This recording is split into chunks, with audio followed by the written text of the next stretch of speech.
There's something about working with stances that adds an unexpected element of wisdom and opportunity that I think is a surprise. So, for starters, I think there will be surprises about all the ways that it helps. But let me just explain that if we take the reality that there are three centers of intelligence and that they're thinking and feeling and doing, and that one of those is dominant for each of us, and one of those supports the dominant, but one is repressed. And stance work is about recognizing that and learning to manage your dominant center, maintain the value of the connection between your dominant center and its support center.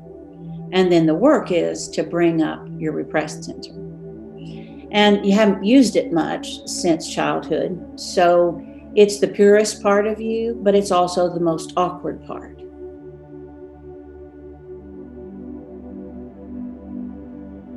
So in teaching spiritual directors, I think one of the most valuable pieces is that there's a tendency for people to choose spiritual practices that line up with their dominant center.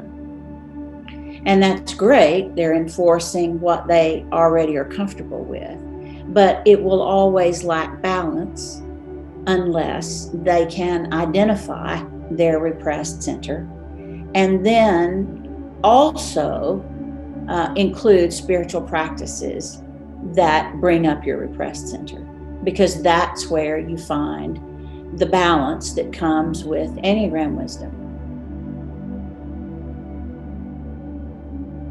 And I'm going to talk about how to manage your dominant center and how to bring up your repressed center. And I'm going to talk about all the ways that you know you're out of balance and how you can achieve balance. And so my general way of teaching spiritual directors is to teach straight to them so they can do their own work, which will mean they'll be much better at sharing what they learn with their directees.